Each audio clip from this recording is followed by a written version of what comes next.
Di langit malam yang gelap, ada sebuah bintang yang tak pernah berpindah. Orang-orang menyebutnya bintang kutub. Bintang ini dapat menjadi pedoman untuk menentukan arah bagi para pelaut dan nelayan di laut lepas. Di India, bintang ini disebut bintang Dhruva. Mengapa demikian? Begini ceritanya. Pada zaman dahulu, hiduplah seorang anak bersama Dhruva. Ia tinggal di tengah hutan bersama ibunya. Ibu Dhruva bernama Ratu Suniti. Ya, Dhruva memang putra mahkota seorang raja. Ayahnya bernama Raja Utanapada. Seharusnya Dhruva dan ibunya tinggal di dalam istana. Tapi, karena kedengkian seorang kerabat istana yang ingin anaknya kelak menjadi raja, Dhruva dan ibunya diusir dari istana. Dalam kehidupannya, Dhruva sangat merindukan ayahnya. Tapi, tiap kali Ratu Suniti menghiburnya, "Dhruva, anakku," kata Ratu Suniti, "ada seorang ayah yang sangat menyayangimu. Kelak suatu hari nanti, kau akan bertemu dengannya." Petik 2. Siapa dia? Bu, tanya Dhruva. Dia adalah Dewa Wisnu, jawab Ratu Suniti. Kapan saya bisa bertemu dengannya, Bu? Tanya Dhruva lagi. Nanti, bila kau sudah dewasa dan menjadi orang yang bijaksana, sahut Ratu Suniti sambil membelai kepala Dhruva. Dhruva termenung. Ia benar-benar merindukan seorang ayah. Beberapa bulan yang lalu, ia memang pergi ke istana. Tapi ia tidak bertemu dengan ayahnya. Ia malah bertemu dengan Suruci, kerabat istana yang dengki itu. Suruci langsung mengusir Dhruva. Dan Dhruva pun kembali ke hutan. Saya tidak mau menunggu sampai jadi dewasa dan bijaksana, Bu, kata Dhruva kemudian. Saya ingin bertemu dengan Dewa Wisnu sekarang.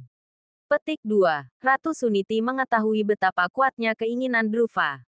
Anakku Dhruva, ucap Ratu Suniti akhirnya. Kalau kau memang ingin bertemu Dewa Wisnu, pergilah. Tapi ingat, segera kembali ke sini begitu keinginanmu berkurang walau cuma sedikit. Petik 2. Dhruva sangat berterima kasih atas kebijaksanaan ibunya. Ia kemudian pamit, lalu meninggalkan ibu dan gubuknya. Ia terus melangkah makin jauh masuk ke dalam hutan. Ya, Dhruva memang sangat ingin bertemu Dewa Wisnu. Berhari-hari Dhruva berjalan, tapi ia belum juga bertemu Dewa Wisnu. Pada suatu malam, Dhruva merasa sangat lelah dan lapar. Ia berbaring di bawah sebuah pohon besar. Di tengah kegelapan itu, ia melamun. Terbayang di matanya wajah ibunya yang sedih dan kesepian tanpa dirinya. Tapi keinginan Dhruva tak pernah berkurang sedikit pun. Dan dalam kegelapan itu, tiba-tiba seseorang muncul di depan Dhruva. Orang itu adalah Narada yang bijaksana. Anak kecil, sedang apa kau malam-malam begini berada di tengah hutan? Tanya Narada. Lalu Dhruva menceritakan keinginannya untuk bertemu Dewa Wisnu. Kepala Narada mengangguk-angguk begitu cerita Dhruva selesai. Kalau begitu, ikutlah denganku, kata Narada kemudian. Sejak saat itu, Dhruva mengikuti Narada. Narada mengajari Dhruva berdoa dan bertapa. Dhruva sangat tekun belajar bertapa. Ia duduk tak bergerak di atas batu, menutup matanya. Kemudian memusatkan pikiran pada satu hal, yaitu Dewa Wisnu. Suatu hari, terdengarlah suara, "Anakku Dhruva, aku ada di sini." Petik 2. Dhruva membuka matanya. Di depan Dhruva, berdirilah seorang laki-laki. Cahaya kemilau menyelimuti tubuh laki-laki itu. Saat itu juga Dhruva tahu bahwa doanya terkabul. Laki-laki itu adalah Dewa Wisnu. Dhruva sangat gembira. Anakku, kata Dewa Wisnu. Kau sudah melakukan segala hal agar bisa bertemu denganku. Kau sudah memegang teguh keinginan itu, dan mengatasi semua rintangan yang menghadangmu. Nah, sekarang apa yang kau inginkan setelah bertemu denganku? Dewa, saya sangat merindukan seorang ayah. Ibu saya berkata bahwa Dewa Wisnu lah ayah yang terbaik di dunia ini. Saya ingin selalu dekat dengan dewa, jawab Dhruva. Selain itu, saya ingin ibu saya kembali ke istana. Saya ingin ibu saya bahagia. Dewa. Petik 2. Baiklah. Sahut Dewa Wisnu. Ibumu akan kembali ke istana. Dan kau akan selalu dekat denganku.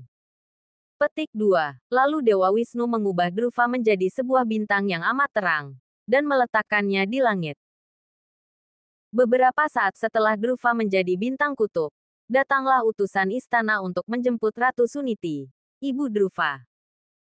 Raja Utanapada sudah mengetahui kedengkian Suruci. Ratu Suniti pun kembali ke istana.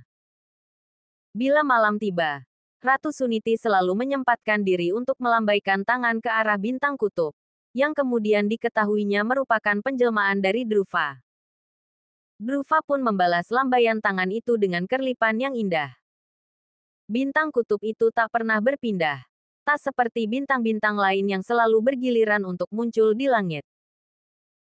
Bintang kutub itu ada sepanjang tahun. Sebagai lambang keinginan yang begitu kuat, yaitu keinginan Druva bertemu dengan Dewa Wisnu.